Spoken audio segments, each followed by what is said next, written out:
several years ago wrote. And now we're going through the do now, or just approximate area under a graph. So what about for the second one? Anyone get an answer for that one, Cameron? 328. Did anyone get that? You did too? You got something different? I don't know for sure if that's right. We'll see in a second. Just want to see what, you know. Yes, when did you get to the third one? 240? Did anyone get 240? Ooh. I think these are right, but I'm going to show you the work. First of all, what was the width for each one of these? 2, right? You took the 9 minus 1, that's the length of the interval, and divided it by 4. That's where the 2 came from. Let's see the actual work. 168, 328, and 240. Oh, yeah. So the width for each one of these is 2. That's why, and then since it's the same, you can pull it out. But it's the heights that are different. So for the left, the first one was the left-hand Riemann sum. For each of the subintervals, I mean, the first thing, if you didn't get these answers, you probably didn't start at 1 and keep adding 2. You got to get those x values that you're going to use down here first. You have to see the endpoints of each of the subintervals before you can start. So if you start at 1, you keep adding 2, you have 1, 3, 5, 7, 9. You want to put those. So for the first rectangle, the x's go from 1 to 3. And you want to use the y coordinate on the left. So it's going to be f of 1 for the first height. And then for the second rectangle, f of 3, etc. So those are the numbers, those are the x values you're going to plug into the function. Any questions on the left hand? And then for the right hand, you do the same thing. You first have to get the width and mark it off. Mark off the endpoints of each of the subintervals. And the first height, it's going to be f of 3. And the second height, f of 5. So you got to use the one on the right. 7 and f of 9. The one you might have had trouble with is the last one. You had to use the midpoints. So the first subinterval for the midpoint one, the x's go from 1 to 3. You don't use the 1 or the 3 with the midpoint. You got to figure out what number's in the middle. What's the average of 1 and 3? And that's 2. So you want to take the y coordinate when x is 2 to be the height of that first rectangle. F of 2 is 4. 2 squared is 4. And then for the next rectangle, what number do you have to plug in to the function? Whose y do you want? 4, right? So that's 4, and that's your 16. So that'll be the height of the second one. You got it? Questions? So you still have to be able to get these by hand, but you want to use the program? I'll show you how cool it is. Let's see that. I think that would be fun. All right. That's if anyone wants to try putting it in themselves. This is, yeah, Danny Kalmanovich. So I found that some other kid from Centereach that I had here had showed me how to put it on the computer, and I found it the other day, and I was like, oh, it's not lost. So you can. That's what I did over the break. I figured out how to find this one.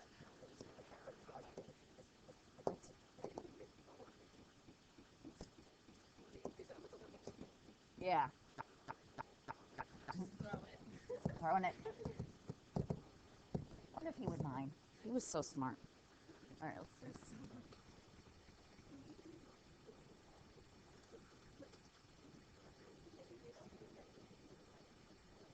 How come this is not doing this? All right, let me get out of this for a second. I think it's opening because something's spinning. All right, I think I have it here. Okay, the first thing you have to do is put the function in y1. So I'll put y equals x squared, or x squared in y1.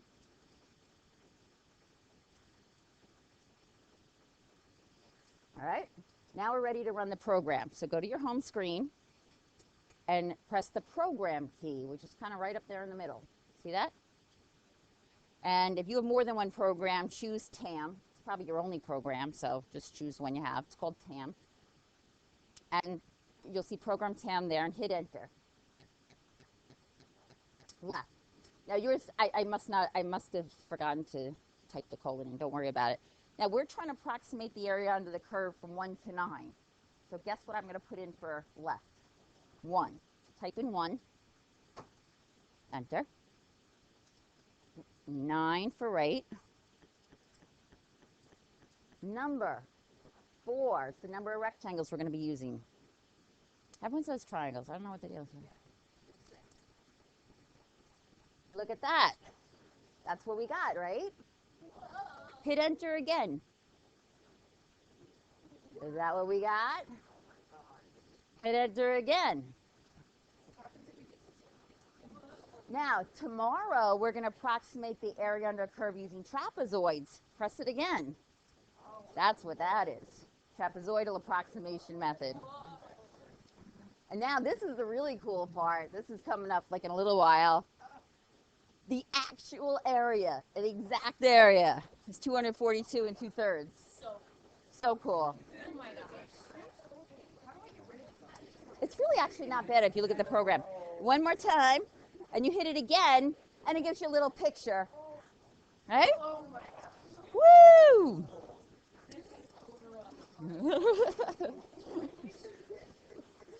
So that's just fun.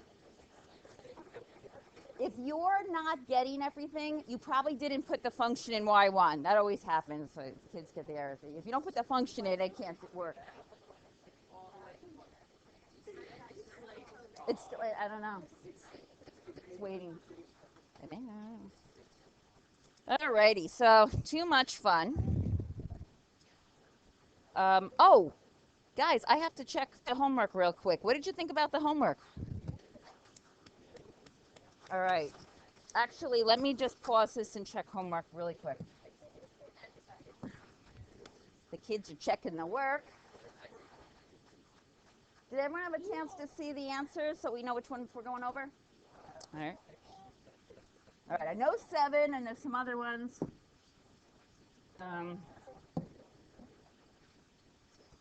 All righty. Did I hit the record again? Okay. All right, we'll record. All right, I'm hoping. Okay, what number you want to go over first? All right, we're going to start with 7 because I know that's everyone wants 7, and then we'll pick other ones.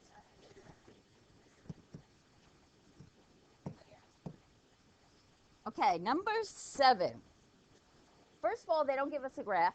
I'd like to see the graph between -2 and 2. If x is 0, what's y? If x is 0, what's the y coordinate? 9, right? So I got this point 0, 9. If x is 1, it'd be -1 minus 2 plus 9. So if x is 1, what's y? 6? I do believe it's 6. Right? Is that right? Or okay. How about if x is 2? If x is 2, we have -4 minus 4 plus 9, 1. This is one of them parabolas, concave down. How about if x is -1? If x is -1, this is still -1, but now it's plus 2 plus 9. So when x is -1, it's 10. And that is going to be the vertex, because remember -b over 2a is where the vertex is. And then at -2, if we plug in a -2, this is going to be -4 plus 4 plus 9. So back down to 9 again. So we have this parabola, this part of the parabola. I just wanted to see it. It's important that you know what the graph looks like if they're asking you about inscribed or circumscribed rectangles, because you have to know which is the high side and which is the low side. Right? You have to know where, right? Yeah. Because, and this one is a little tricky because it's switches, but before I get ahead of myself, what's the width of each of these rectangles going to be? 1.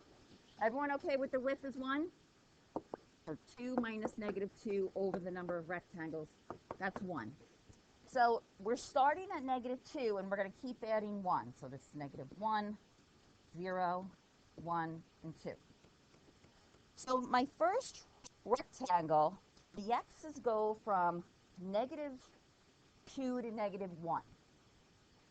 For inscribed, you have to use the smallest y. And if you look at the points on the graph, where does the smallest y occur? Does it occur at -2, at -1, or somewhere in between?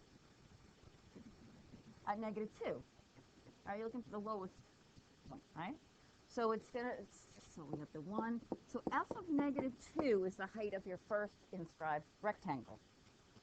I won't draw it, it'll make it too complicated looking, but I could draw a little rectangle. Okay, now look at the interval from -1 to 0. You got to pick which of those, where does the smallest y occur, at -1, 0, or somewhere in between? At 0. So it'll be f of 0. Oh, what happened to the -1? We didn't use it. No. Yes. You would have to have a way of knowing where it was.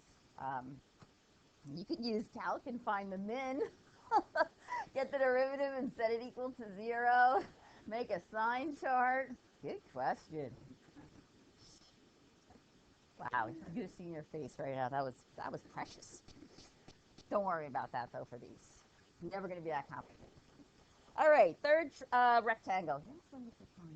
The x's go from 0 to 1. I'm blaming you.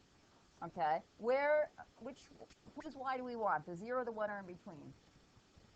You're looking for the lowest point. Yeah, at 1, f of 1. Now, okay, we got one more. The last rectangle, we're using the smallest y. Where does it occur? At 1 or 2 or somewhere in between? At 2. So we have to have 4 heights if we have 4 rectangles. And it's weird this time, the one that we didn't use wasn't at an endpoint like we've usually seen. Because if you think about it, the low side in the beginning was on the left. And then it flip-flopped. Now the low side is on the right. That's why we never used the f of -1. So then if we use these values, since I already figured these out, f of -2 is 9. F of 0 is also 9. F of 1 is 6. And f of 2 is 1. That's your 25. Yeah, the inscribed and the circumscribed are the hardest because you have to look at each rectangle separately. It's not like left, right, or midpoint. You can just do the same thing every time, you know.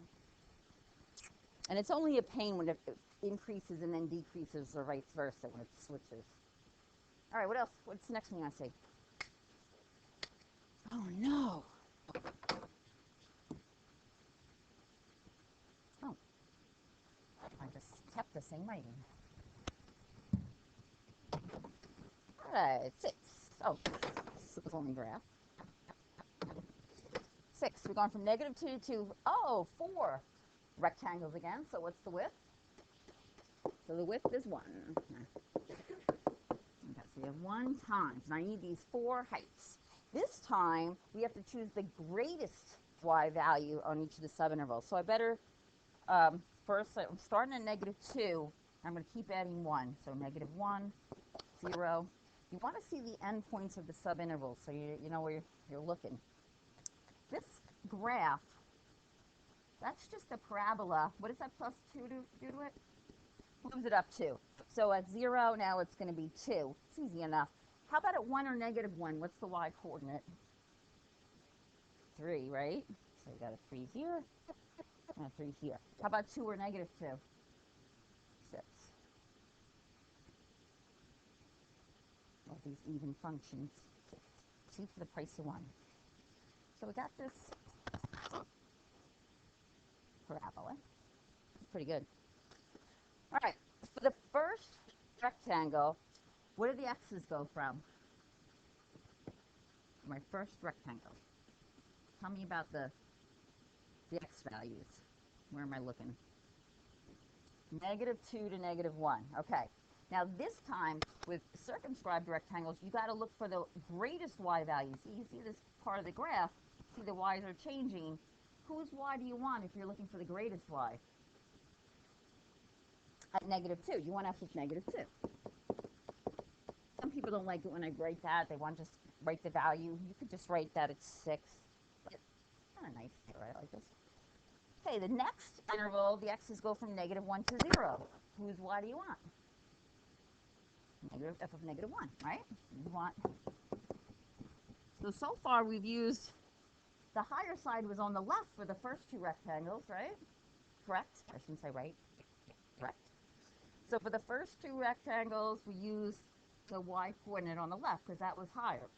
But now, the next subinterval, the x's go from 0 to 1. Now, whose y do we want? 1. Oops, flip-flop, because now the y's are greater on the right. We want f of 1 to be the height of our third rectangle. One more. The last subinterval, f of 2, right? Because you're trying to pick the greatest y value. And then we could just plug in the values. So we have 6 plus 3 plus 3 plus 6. We never use the f of 0. You're always going to not use one of these endpoints, right? One less rectangle than you do endpoints. And 12 and 6.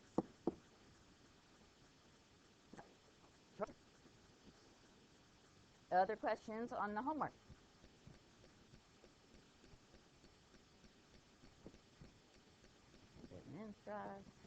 There's another one? Then I got to talk to you about tonight's homework, because you're going to get more practice. Can you handle it? Okay, but I have to give you a little warning about it. Warning. Tonight's homework, the wording's going to be different. You're going to get an answer that might not make sense to you if you're just thinking about what you're finding as the area. You're going to do everything the exact same way that we've done. Only in questions 6 through 10, you're going to be using the y coordinates that you get off the table.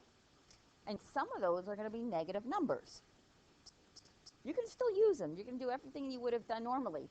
But I want you to understand why you might not get just positive answers every time. Or you might not get what you think. When you use the actual y coordinate, if it's negative, it's not really the height, right? You're using a negative number. What you're going to get is an approximation of what we call the definite integral. It's this symbol here, beautiful S here.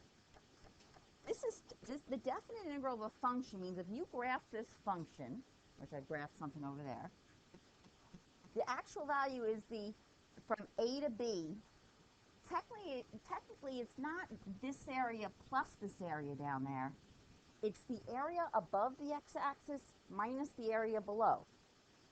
So if we're trying to approximate the definite integral, I would find the areas of these rectangles and subtract the areas of the rectangles down there. You're not going to have to worry about doing it separately. If you're using negative y values, it'll be subtracting for you.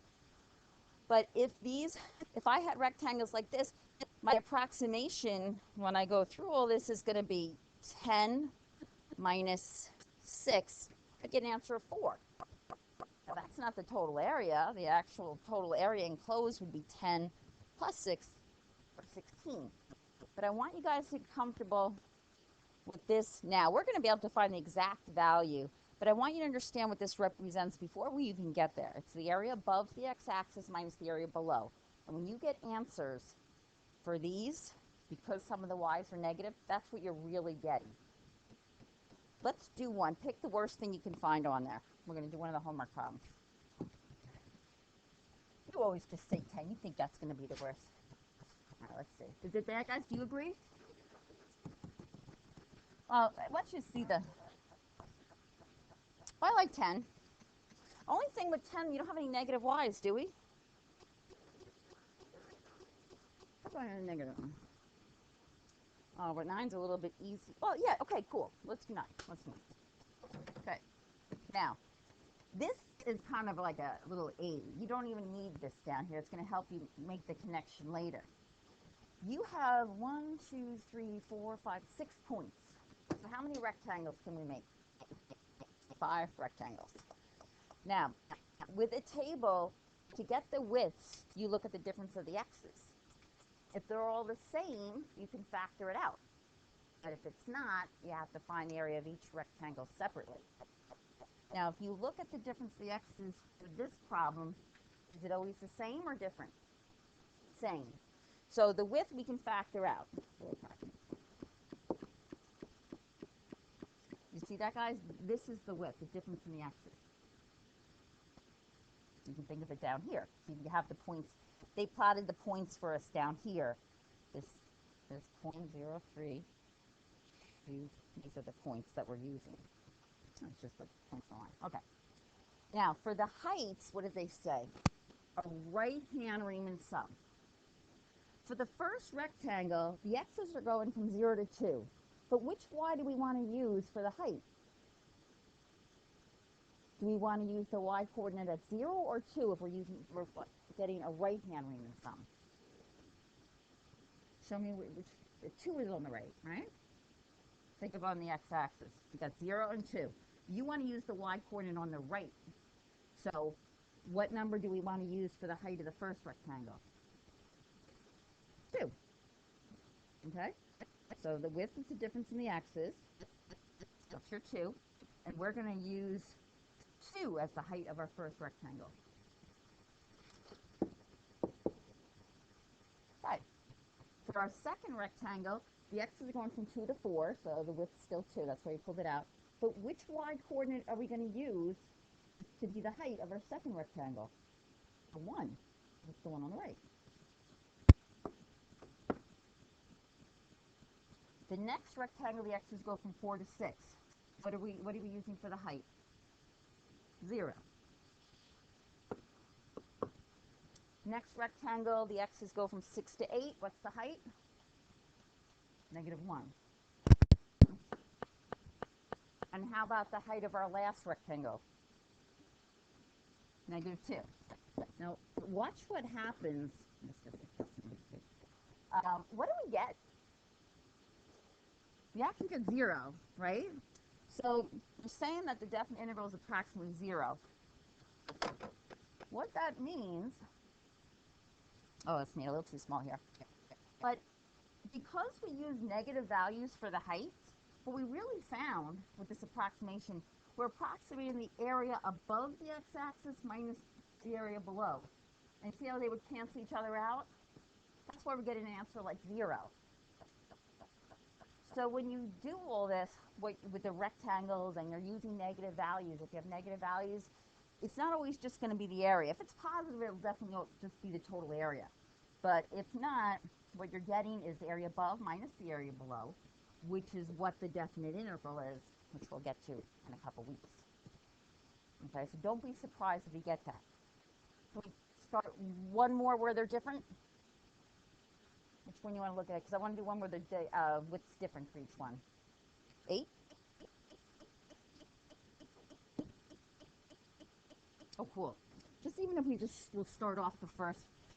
Does everyone see number 8 that the width is not going to be the same for every rectangle? Okay. So everybody, if you look at these points or if you plotted them, they plotted them down there, you got to do every one separately. For the first rectangle, the x's go from 0 to 2. So what's the width? 2.